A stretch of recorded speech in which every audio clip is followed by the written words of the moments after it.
Hoy terminaremos el capítulo 14 del libro de Apocalipsis y daremos las últimas conclusiones, hermanos, donde la bendición de esperar en Dios no se hace esperar.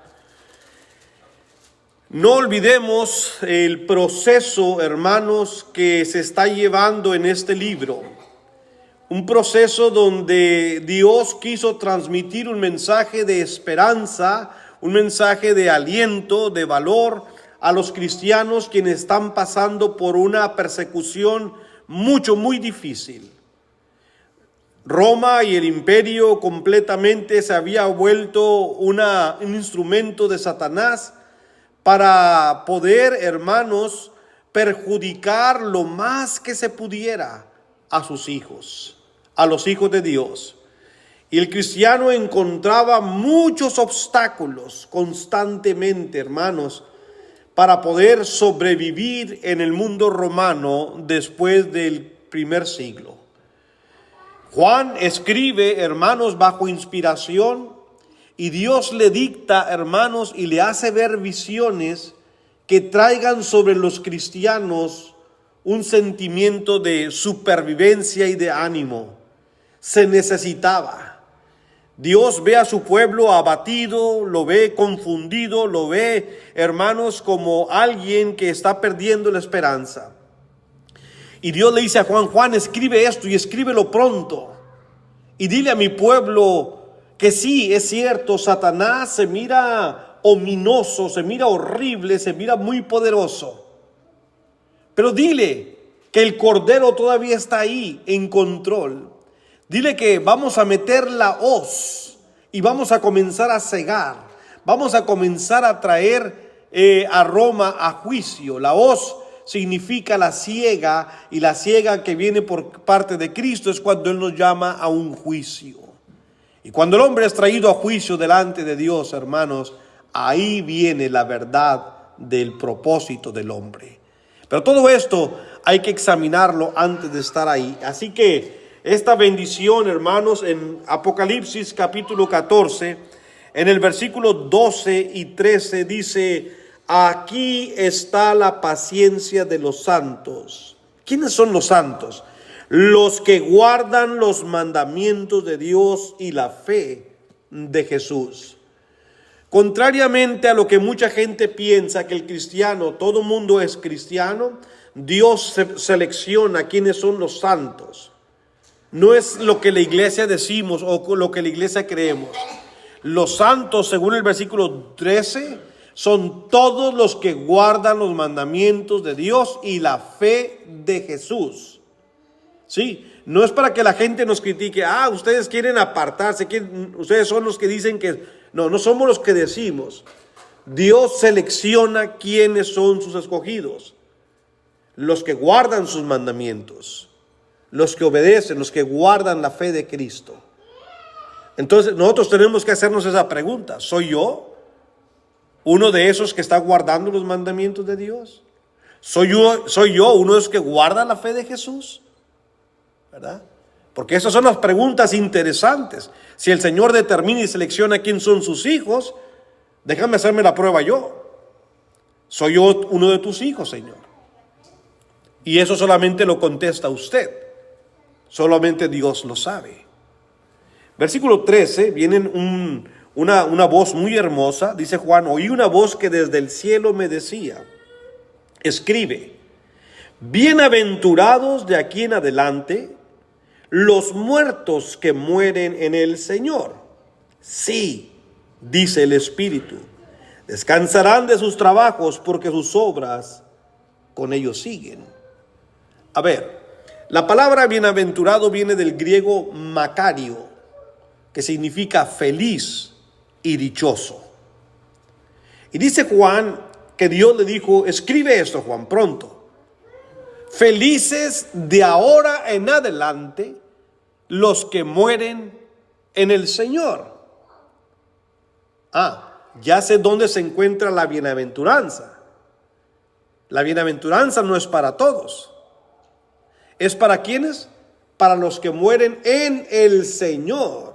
Esos son felices, son dichosos de haber llegado a la muerte en esa circunstancia. Que la muerte viene, hermanos, para todos. Les acabo de dar una noticia en la introducción de esta hermana Darcel, que en periodo de 4 meses ya perdió 3 seres queridos. Job, en el periodo de un día, perdió 10 hijos. O sea que la muerte va a venir. La hermana Darcel perdió a su esposo, un hombre de quizás 60 años, a su hija, una mujer quizás de 30 y tantos años, y a su nieto de 2 años. O sea, la muerte viene por cualquiera de nosotros, ¿verdad? No importa la edad, no importa si eres hombre o mujer. De que la muerte viene, va a llegar. El problema es que no sabemos cuándo. Pero para aquellos que queremos resucitar, como hablaba con los jóvenes hace rato, los que queremos resucitar para vida eterna, porque todos vamos a resucitar. Solo hay quienes resucitaremos para vida eterna y otros resucitarán para condenación eterna. La palabra resucitar significa volver a vivir. O sea, que cuando muramos no crea que ya es el final. En la historia que leíamos en nuestra clase con los jóvenes, hablábamos de la historia de Lázaro, cuando murió. Y cuando Lázaro murió, Jesús le dijo a sus discípulos, vamos para allá, hablando de Judea, porque Lázaro duerme. Sus discípulos dijeron, Señor, pues si duerme y está enfermo, déjalo, va a mejorar su salud. Pero ellos no sabían que Jesús utilizó la palabra dormir, no para referirse a un dormir literal, pero de referirse al dormir de la muerte. Le explicaba yo a los jóvenes que sí, el dormir es eso, la muerte es eso, es un dormir, porque todos un día nos vamos a despertar cuando venga Cristo con voz de mando en las nubes y todos le vamos a ver. Cuando resucitemos, hermanos, jóvenes, jovencitas, no vamos a resucitar con este cuerpo que tanto nos esmeramos por cuidarlo. Este cuerpo fue tomado del polvo, fuiste tomado del polvo y al polvo vas a volver. Este cuerpo aquí se queda. Pero vamos a resucitar en un cuerpo celestial, uno que es eterno, uno que no muere. ¿Cómo es ese cuerpo? No lo sé. Será semejante al de los ángeles, dice la Escritura. Lo que sí sé son sus características. Es un cuerpo eterno, uno que no muere. Así que cuando resucitemos es volver a vivir. Esa será nuestra resurrección. Pablo escribe todo un capítulo a los Corintios, el capítulo 15, y lo explica así. Se lo repito rápidamente.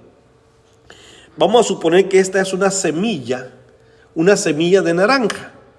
Vamos a decir, entonces yo siembro esta semilla de naranja en la tierra, la cosecho, preparé la tierra obviamente, y cuando nazca no nacen semillitas, nace un cuerpo diferente, un tallo y luego salen hojas, crece y luego da fruto. Pero no se pareció nada a lo que sembré hasta que sale el fruto que trae esas semillas. Pablo dice, sembramos un cuerpo terrenal, resucita uno espiritual. Así que este cuerpo fue prestado por un tiempo. Algunos, como don Andrés, tendrá unos 80 y tantos. Hermano Marrero, hoy cumple años, ¿sabían eso? Cuando salga lo pueden felicitar. Y yo no sabía hasta que me dijeron y nos sumamos a la felicidad que él tiene y todo esto. Pero el cuerpo que Dios nos dio es prestado por un tiempo aquí y luego vuelve al polvo porque fue tomado del polvo. Pero cuando resucitemos, cuando volvamos a ir, cuando Cristo venga, que es el día de juicio final, ¿qué dijo usted, hermano Basilio? ¿Dijo juicio? Sí, porque todos vamos a ir a un juicio. Y le pregunté a los jóvenes, ¿y qué se hace un juicio? Y pronto Diego dijo, se juzga. Sí, todos vamos a ser juzgados. Usted, hermana Mili, va a ser juzgada. Yo voy a ser juzgado. Todos y cada uno vamos a ser juzgados. Individual. No, vente, que venga mi esposa también. Yo quiero que mi esposa juntos. No. Aquí solito. El juicio es individual. Y le decía yo a los jóvenes, Ustedes ya tienen edad de decisión. No es lo que dice su papá o su mamá, es lo que la decisión que ustedes van a tomar. Todos somos responsables de nuestras decisiones, cada uno en particular. Yo quisiera que fuera por familia, yo quisiera que fuera, por pareja, vente mi esposa, tú y yo vamos. No, el juicio es individual. Cada uno vamos a responder. ¿En qué me baso yo esto? Bueno, no era mi tema, pero me gusta explicarlo con la Biblia. Vaya conmigo, por favor, a 2 Corintios, capítulo 5, y el versículo 10. Un texto muy leído cuando se habla de esto, pero que vale la pena leerlo una vez más, porque Pablo lo explica de una manera tan clara que no nos puede quedar duda. Dice 2 Corintios, capítulo 5 y versículo 10, porque es necesario, o sea, esto no es opcional, es necesario que todos nosotros comparezcamos ante el tribunal de Cristo. Hablamos de un juicio, la palabra tribunal hace referencia a ese juicio. Es necesario que todos comparezcamos ante el tribunal de Cristo, ¿pero para qué? Pues para que cada uno reciba según lo que haya hecho mientras estaba en el cuerpo, sea bueno o sea malo. Para que cada uno, ¿sí?, individual, reciba lo que haya hecho mientras estuvo en el cuerpo. O sea que en la vida, mientras estamos vivos, hacemos cosas buenas o malas. Si usted quiere hacer cosas buenas, no solamente haga cosas buenas que usted crea que son buenas. Yo le aconsejo que venga a la Biblia y vea lo que Dios dice que es bueno. Entonces hará las cosas que Dios dice que son buenas. Porque hubo un hombre en la Biblia llamado Cornelio. Él hacía muchas cosas buenas. Sacaba plata de su bolsillo y se lo daba a los pobres. Era un hombre benévolo, era un hombre que le importaba el bienestar del que no tenía y compartía con ellos. En otras ocasiones iba y hacía oraciones por ellos. Enseñó a su familia a portarse bien, una persona dignataria, una persona que tenía una muy buena reputación en la sociedad. Pero, siempre ponga atención después de la palabra pero, no estaba obedeciendo a Dios. Es más, no sabía ni cómo obedecerlo. Entonces Dios envió a un apóstol llamado Pedro y le dijo, vaya a casa de Cornelio. El problema es que Pedro no quería ir. Pero ¿por qué no quería ir Pedro? Pues porque Cornelio era gentil. Y en ese momento judíos y gentiles todavía no se enlazaban entre sí. Pero Cristo vino a derribar la pared intermedia que había entre gentiles y judíos. Y le dice el Señor, ¿cómo que no usted va a ir? Y le mandó una visión a Pedro. En esa visión, Pedro vio que bajaba una sábana, un lienzo, y venían muchos animales ahí. Y el Señor le decía, Pedro, levántate, mata y come. Y Pedro decía, no, Señor, no, porque yo he sido un hombre de limpio corazón y seguramente que ya había animales inmundos para el judío. Y él no quería matar, no quería comer eso. No, yo soy judío. Y se elevó el lienzo otra vez. Y como dijo que no, volvió a bajar el lienzo una segunda vez. Pedro, levántate, mata y come. No, Señor, yo no voy a hacer eso. Y la tercera vez vuelve y le da al Señor la misma orden. Y cuando está en la tercera ocasión, oye en la puerta, que tocan la puerta. Y le dice el Señor, mira Pedro, ahí hay unos hombres que vienen a buscarte. Yo los envié. No dudes en ir con ellos. Y se fue la visión. Bueno, y entonces preguntaron, ¿aquí vive Pedro? Sí, bueno, aquí estoy, ¿qué quieren? Pues no sé, Cornelio, un centurión, porque un centurión es un capitán de 100 soldados. Un centurión nos ha mandado que venga por ti porque dice que el Señor le habló, un ángel o el Dios le habló en sueños y que viniéramos por ti para que tú le digas lo que él tiene que hacer. ¿No era más fácil que Dios le hubiera dicho a Cornelio que lo que tenía que hacer? ¿Para qué tenía que hacer todo este alboroto de venir a decirle a Pedro y Pedro ir hasta allá? Dios no interrumpe su plan. Directamente Dios no te va a decir a ti. Dios dejó a sus apóstoles y ahora los apóstoles dijeron la palabra y nosotros tenemos la palabra. Dios habla a través de sus hijos. Y los hijos tenemos que predicar y exponer la palabra de Dios. Dios no te va a mandar un ángel. Me tocó un ángel, hermano, y por eso voy a decir, no. Dios no actúa así. Él lo hace a través de la palabra. Entonces era necesario que alguien le predicara. Fue Cornelio. ¿Sabe lo que hizo Cornelio cuando entró? Cornelio había invitado a sus amigos, a sus familiares. Vengan porque va a venir alguien de mucha importancia que me va a decir lo que tengo que hacer. Lo que es necesario que yo haga. Y cuando Pedro llegó, lo primero que se le antojó decir fue esto. Bueno, Dios sabe que yo nunca he entrado en una casa de un gentil. La única razón que vengo es porque Dios me envió.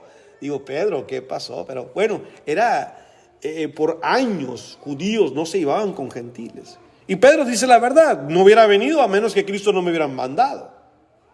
Pero ahora entiendo que Dios no hace acepción de personas. O sea, Cristo ya derribó esa pared que antes dividía el judaísmo con el gentil. Ya somos iguales, todos tenemos acceso a las bendiciones de Dios. Y Pedro les predicó, fueron bautizados Cornelio y toda su casa, etcétera, etcétera. Una historia muy hermosa. Bueno, todo esto es para decirles que sí, un día vamos a ir a juicio. Y aquellos que obedezcan al Señor van a resucitar a vida eterna y los que no, a condenación eterna. Así que, si usted quiere saber lo que es bueno, venga a la Biblia y escuche no al hombre, sino a Dios, y le va a decir lo que es bueno. Y ser bautizado para el perdón de pecados es un requisito que Dios ordena a todos los que quieran comenzar a hacer lo que es bueno. Ahora, usted tiene opciones, sí, ¿cuál? Si no quiere bautizarse, no tiene que. Solamente que como leímos aquí en 2 Corintios 5:10, un día le tiene que contestar a Dios. ¿Y tú? ¿Por qué no quisiste obedecer mi voz? ¿Por qué no te bautizaste? Ah, Señor, el mandamiento estuvo ahí. Si no quisiste, esto tiene consecuencias. El no obedecer a Dios es terrible. Aparte que usted no va a ser contado entre los hijos de Dios. Porque en Apocalipsis 14:13, ¿quién dijo que eran los hijos? Los que guardan los mandamientos del Señor. Y para empezar, usted no quiere ni ser bautizado, cosa que Cristo dice que tiene que hacer para ser un hijo de Dios. Como nosotros venimos de tendencias católicas, nuestros abuelos y padres nos bautizaron. A lo mejor usted fue bautizado por su padre o por su abuelo cuando estaba chiquito. Pero es un bautismo que no está bien ejecutado. Y le digo, ¿por qué? Porque usted ni siquiera sabía que se iba a bautizar. A usted lo bautizaron cuando tenía meses o quizá un año o algo así.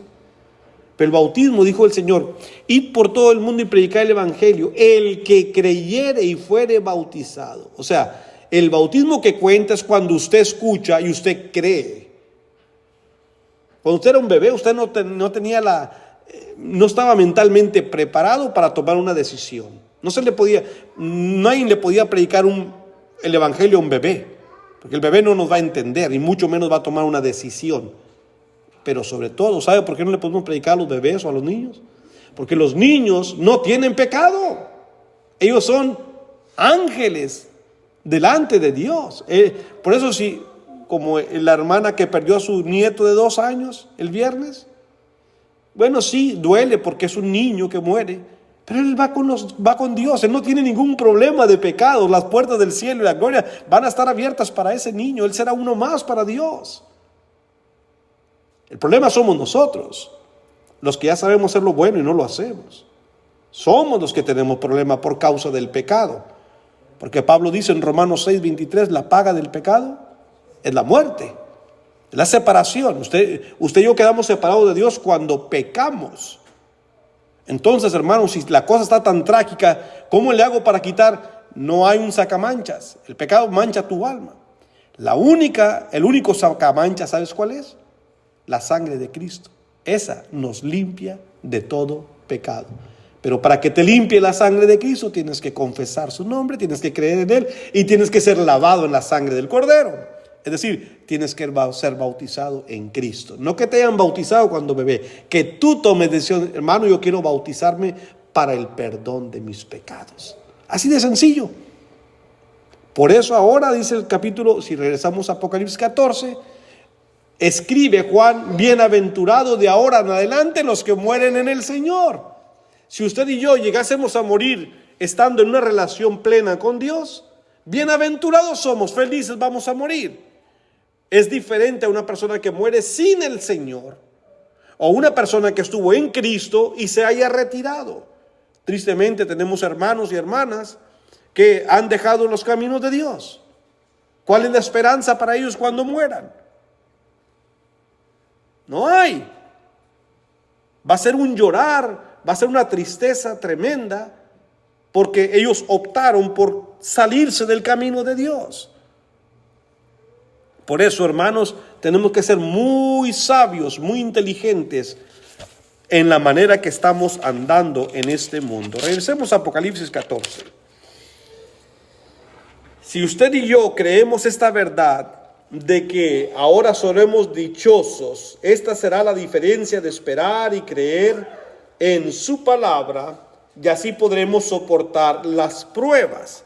Como leíamos, hermanos, las pruebas tienen que ver con nuestra fortaleza espiritual en Apocalipsis capítulo 2 y el versículo 10. Creo que alcanzamos a leer este texto la semana pasada, pero si no, vuelvo a leerlo. Dice el capítulo 2 de Apocalipsis, versículo 10: no temas en nada. Todo esto es aplicable a quienes se les escribe, hermanos, a los cristianos del primer siglo, porque para ellos escribió el Apocalipsis principalmente. No temas en nada lo que vas a padecer. Ellos estaban bajo una fuerte persecución y tribulación. He aquí, el diablo echará a alguno de vosotros en la cárcel para que seáis probados, y tendréis tribulación por 10 días. Sé fiel hasta la muerte y yo te daré la corona de la vida. Soporta, aguanta, que esta tribulación va a pasar, no es para siempre. Le dice Dios a través del apóstol Juan a aquellos que estaban esperando en el Señor.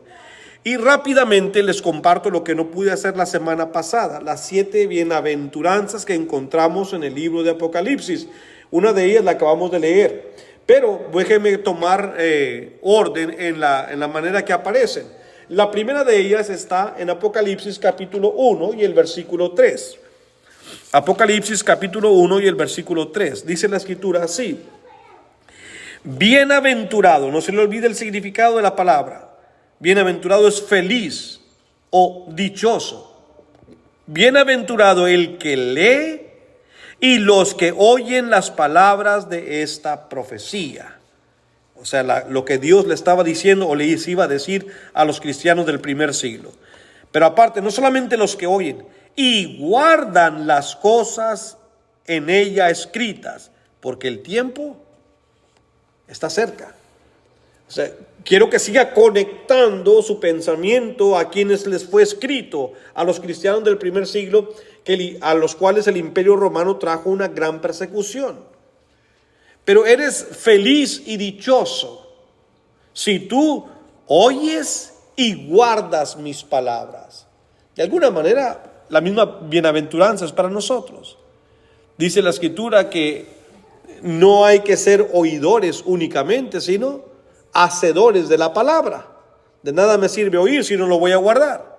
Así que la bienaventuranza se cumple cuando oímos, pero guardamos los mandamientos del Señor. Es como si nosotros le damos una orden a nuestro hijo, a nuestra hija, y sí saben lo que le dijimos, pero no lo hacen, nos va a molestar. Porque le vamos a decir: tú sabes lo que te dije. Yo te dije que no fueras a tal lugar, o yo te dije que regresaras a tal hora, yo te dije que tenías que hacer esto, pero no lo hiciste. Es precisamente exactamente lo mismo de Dios con nosotros. ¿De qué te sirve saber que debes reunirte no una vez cuando tú quieras? Dice la Escritura, no dejando de congregarnos. Es algo que tenemos que hacer. Es una responsabilidad. Entonces, si lo sabes pero no lo haces, ¿de qué te sirve? No hay que ser oidores solamente, sino también hacedores de la palabra del Señor. Entonces, la bienaventuranza es para los que oyen su profecía y guardan las cosas que están escritas, ya que el tiempo está cerca. La importancia de atender la voz de Dios. En el texto que tengo ahí de Lucas 18 es cuando, si no me equivoco, es cuando Jesús aparece creo que déjeme mejor leérselo, no me va aparece a sus discípulos después de resucitado, y Tomás no creía, le dijeron, Tomás, hemos visto al Cristo resucitado. Dijo, yo no creo, hasta que no lo mire, yo no voy a creer. Él dijo, todo esto lo he guardado desde mi... Mire, qué bueno que lo leí, porque no es esa cita que yo tengo ahí, Lucas 18. Creo que era Juan 18, 21. Permítame para darle la cita correcta. No, tampoco, olvídese de esa cita. Pero el ejemplo que le estoy dando es lo que cuenta, ¿verdad? Y Tomás dijo, yo no voy a creer hasta que no vea a Cristo resucitado. Pero la importancia es atender la voz de Dios. Ahora sí, la segunda bienaventuranza la acabamos de leer en Apocalipsis 14, versículo 13. Bienaventurados de ahora en adelante los que mueren en el Señor. Nuestras obras, hermanos, las que son marcadas por Dios, no las que Basilio quiera, las obras que Dios ha dicho que tenemos que andar. ¿Y cuáles son esas, hermano Basilio? Déjeme decirle, en Efesios capítulo 2, por favor. Efesios capítulo 2, dice la escritura, hermanos, versículo 2, capítulo 2, versículo 8 al 10, ahí tenemos las obras que Dios quiere que usted y yo hagamos, ¿sí? Las que son marcadas por Dios, es las que tenemos que hacer. Bienaventurados, ¿verdad? Nuestras obras van a seguir. ¿Cuáles son las obras que van a seguir? Porque por gracia sois salvos, por medio de la fe. Y esto no de vosotros, pues es don de Dios, no por obras, para que nadie se gloríe. A ver, hermano Basilio, entonces está mal, usted está complicando la vida. Dice la escritura que la salvación no es por obras. No, así es, perdón, eso es lo que dice la escritura. Si yo no le hago caso a Dios y solamente baso la salvación en mis obras, entonces de nada sirve. ¿Qué es lo que estaba haciendo Cornelio? Cornelio hacía obras, pero las que él creía. No, Cornelio, tienes que hacer la que dice Dios. Fíjese el versículo 10. Dice Efesios 2:10.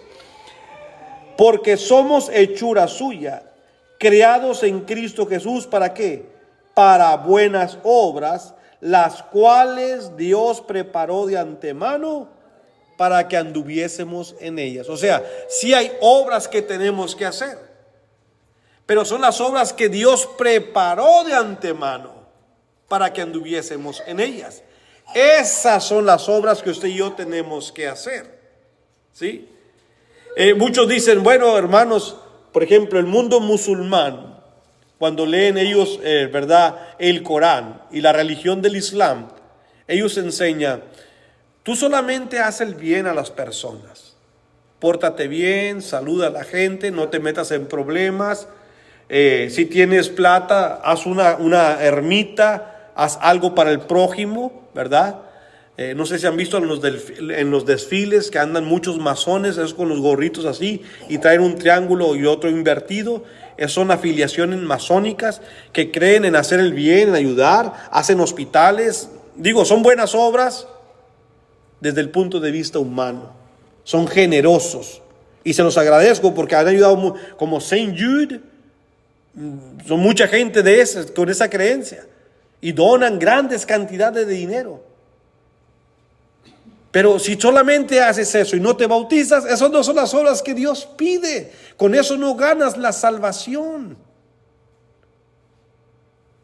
Haz las obras que Dios dice, las que Él ha preparado de antemano para que anduviésemos en ellas, ¿sí? Entonces hay que aprender a diferenciar, amados hermanos. Y es lo que dice aquí, las obras con Él, nosotros vamos a seguir. Nuestras obras nos identifican como hijos de Dios. ¿Por qué? Porque estamos tratando de hacer las obras que Dios dice. Otra bienaventuranza en el capítulo 16 de Apocalipsis y versículo 15.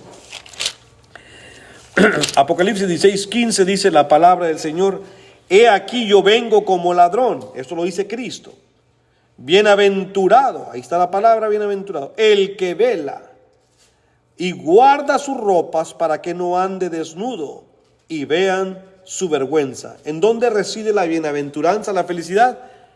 En aprender a ser vigilante, en velar. Ok, ya me bauticé, hermano. Gracias a Dios he vuelto a nacer. ¿Ya se acabó mi esfera espiritual? No. Ahora debo de vigilar. Recuerda 1 Pedro 5:8. Hermanos, tengan cuidado porque vuestro adversario, el diablo, como león rugiente, anda buscando devorarnos. Alerta. Tomar la armadura de Dios porque Satanás viene contra todo, contra nosotros. Ten cuidado. Sé vigilante de tu alma. Bienaventurado, dice aquí el versículo que estamos leyendo, el versículo 15, porque aun cuando el Señor venga como ladrón, es decir, ¿cómo viene un ladrón? Sin avisar. El ladrón no nos avisa. ¿O sabes qué, señor Basilio? El viernes como a las 2 de la mañana voy a ir a su casa a robarlo. Yo los voy a esperar con un garrote. O le voy a decir a la policía, ¿sabes qué? Venga para acá porque van a venir a robarme. El ladrón no va a avisar. Eso es lo que el Señor quiere decir. Vengo cuando menos esperes. Así que, sé vigilante. Hermano, hermana, ¿está usted cuidando su vida? ¿Está vigilando su vida? Porque de eso se trata. Ahí está la bienaventuranza, ahí está la felicidad, en saber cuidar nuestra vida. Pues cuidarla ¿de quién, hermano? Pues del enemigo, no sea que nos vaya a atrapar, nos vaya a enredar en una de esas trampas que tanta tiene. Caigamos en sus redes y nos esclavice, como mucha gente. Ahorita llegué en la mañana un poquito temprano y me pasé que la tienda tenía que hacer un mandadito aquí en la tienda. Y cuando me estaciono veo dos señores, un señor y una señora, ¿verdad? Pues que eran las meras 12 de mediodía. Y entran casi corriendo a una tienda que está ahí de puros vinos y cervezas. Y yo me quedé pensando, mira, pobre gente, o sea, a esta hora ya tienen que venir aquí, ya su cuerpo les pide el vino o la cerveza, es día del Señor, y mira a dónde van, como desesperados, corriendo, buscando eso. Lejos de hacer ridículo o de burlarme, me dio tristeza. Esas son personas que están en las redes de Satanás, están enredados ahí. Y así como ellos, hay muchos, lamentablemente, y la mayoría son jóvenes, que son presa de los vicios que hay en este mundo. Ya el vino y la cerveza hoy ya no es una situación, ¿verdad?, de alarma. Hoy son tanta adicción a las drogas, que hay, hermanos, infinidad, donde nuestros jóvenes se pierden. Satanás les arrebata, hermanos, su vitalidad, los confunde y cometen crímenes o se suicidan o van y matan o roban o qué tantas cosas no los hace hacer bajo el influjo de esta dependencia a las adicciones. Eso es lo que quiere Satanás. Ha venido para robarnos, para matar, para quitarnos la felicidad. Pero en cambio, bienaventurado, feliz, es el que está vigilando su vida. Sigamos vigilando, hermanos, no vayamos a caer en esas trampas que hay por todas partes en este mundo. Otra bienaventuranza la encontramos en el capítulo 19 y el versículo 9. Apocalipsis 19, 9. Dice la palabra de Dios así: y el ángel me dijo, escribe, bienaventurados los que son llamados a las cenas de las bodas del Cordero. Y me dijo, estas son palabras verdaderas de Dios. ¿Quiénes son bienaventurados? Los que son llamados a la cena del Cordero. Un día tan feliz. Aquí es una cena, hermanos, que simboliza el matrimonio final, cuando el Cordero se va con su esposa a casa de su padre para vivir para siempre. ¿Quién es la esposa del Cordero? Bueno, el Cordero, ¿quién es? Es Cristo. ¿Quién es la esposa? La iglesia. ¿A dónde se va? Para siempre, a la casa de su Padre. Bienaventurados los que son llamados a esa cena. Como la parábola del rey que hizo fiesta de bodas y mandó invitar a la gente que vinieran como invitados. Aquí no vamos como siervos, vamos como invitados. El versículo 7 de aquí mismo de Apocalipsis 19 dice, gocémonos y alegrémonos y démosle gloria, porque han llegado las bodas del Cordero y su esposa se ha preparado. La iglesia ha estado vigilando. Su esposa está lista. Llegó el día, llegó el momento culminante en la boda. cuando el esposo se va con su esposa, como según la tradición judía, a casa de su padre. ¿Y qué fue lo que dijo Cristo cuando se iba de este mundo? No se turbe vuestro corazón, creéis en Dios, creed en mí. ¿En la casa de quién? En la casa de mi Padre muchas moradas hay. Si así no fuera, yo os lo hubiera dicho, voy pues a preparar un lugar para vosotros, para que donde yo esté, también vosotros estéis. Eso es lo que está aquí ocurriendo. Gocémonos, alegrámonos. Llegaron las bodas del Cordero. Y bienaventurados los que son llamados a esas bodas. ¿Quiere ser llamado? ¿Qué tal si le cae por ahí por su correo? El presidente Biden y su esposa le hace una invitación a la Casa Blanca para... ¡Oh, qué distinción!, ¿verdad? ¡Qué honor! El señor presidente y su esposa nos invitan a la Casa Blanca para el día 31 de diciembre. ¡Wow! Aunque no tenga dinero, yo voy por ahí, pido, porque yo quiero estar en Washington, voy a estar uno de los invitados del señor presidente de esta gran nación. Pues Jesús hace lo mismo.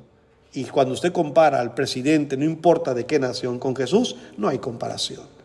Él es Dios. Y Él está invitando, venid a mí, todos los que estáis trabajados y cargados, y yo los haré descansar. Esa es la invitación que usted tiene ahora frente a usted. La quinta bienaventuranza la encontramos en el capítulo 20 y el versículo 6. Bienaventurado y santo el que tiene parte en la primera resurrección. La primera, pues ¿cuántas resurrecciones va a haber? 2. ¿Y cuál es la primera? El día que usted murió. ¿Cuándo morí? Bueno, usted murió cuando dijo, hermano, yo quiero ser bautizado. Usted fue sepultado, simbólicamente, bajo al agua, y usted enterró su cuerpo de pecado y resucitó para andar en vida nueva. Bienaventurado y santo el que resucitó por primera vez. ¿Por qué? Sigue diciendo el versículo 6 del capítulo 20. Dice, la segunda muerte, que es la final, la segunda muerte, no tiene potestad sobre estos. ¿Sobre quiénes? Los que fueron bautizados. Sino que serán sacerdotes de Dios y de Cristo y reinarán con Él 1000 años. Un tiempo simbólico que significa lo perfecto. Vivirán para siempre. ¿Quiénes? Los que fueron bautizados, los que permanecieron santos al Señor. Bienaventurados. Seremos sacerdotes, tendremos una parte oficial para siempre en el reino de Dios. ¿Cómo no ser bienaventurado? ¿Cómo no ser feliz? La sexta bienaventuranza en el capítulo 22 y el versículo 7. Dice la palabra del Señor en el último capítulo de la Biblia, de este libro también. Dice Apocalipsis 22 y verso 7, he aquí vengo pronto, esto lo dice Cristo, bienaventurado el que guarda las palabras de la profecía de este libro. Ya más específicamente se refiere aquí al cristiano en general y le dice, a diferencia de la primera, se nos recuerda a no agregarle ni quitarle. Si usted sigue leyendo, se da cuenta que el Señor más adelante le dice que no agregues ni le quites a las profecías de esta palabra. Guárdalas tal y cuales son. Y ahí está una gran felicidad. Y finalmente, amados hermanos, la última bienaventuranza está en el capítulo 22, aquí mismo, y el versículo 14. Dice la palabra del Señor así. Dice, bienaventurados los que lavan sus ropas para tener derecho al árbol de la vida y para entrar por las puertas en la ciudad. Cuando Dios hizo al hombre, Adán y Eva, hizo un huerto y los puso ahí. Y en ese huerto había 2 árboles importantes. Uno, que era el árbol del conocimiento del bien y el mal, del cual dijo el Señor, no comas de él, porque el día que comieres de él vas a morir. Pero había otro árbol igual de importancia, que se llamaba el árbol de la vida. Cuando Adán y Eva desobedecieron a Dios y comieron del árbol que Dios dijo que no comieran, murieron y Dios los botó del paraíso, los echó fuera. Y dijo el Señor a los arcángeles, vengan para acá ustedes y pon arcángeles aquí que protejan el acceso al árbol de la vida. Y aparecieron arcángeles que se revolvían con sus espadas encendidas para que el hombre ya no comiera de ese árbol de la vida. Y ahora aquí en Apocalipsis 22, al final del libro, dice el Señor, bienaventurado. Dije, me pongo los lentes, iba a leer, pero no podía leer sin los lentes. Bienaventurados los que lavan sus ropas para tener derecho al árbol de la vida. Ese árbol de la vida, ¿qué potestad tiene? Pues darte eso precisamente, vida eterna. Y tendremos derecho, acceso a ese árbol para vivir para siempre, si nosotros lavamos nuestras ropas en la sangre del Cordero. ¿Las ha lavado usted? Hoy puede hacerlo si no lo ha hecho. Aquí hay agua. ¿Qué impide que usted sea bautizado? No se pierda estas bienaventuranzas. Seguramente que cuando los discípulos a quienes se les escribió escucharon eso, entendieron lo que dijo Pablo a Tito en el capítulo 2, versículo 11, que la gracia de Dios se ha manifestado para salvación a todos los hombres, en todo lugar. Pero hay que renunciar a este mundo. ¿Está usted dispuesto? Usted tiene planes, tiene metas, tiene objetivos. No son mejores que los trazados por Dios. Usted tiene que evaluar y tomar una decisión. Y le invitamos como iglesia, y su servidor le invita como predicador o evangelista, a que tome la mejor decisión. Al hacer la evaluación, decida venir a Cristo, pues le está invitando. Gracias, que Dios les bendiga.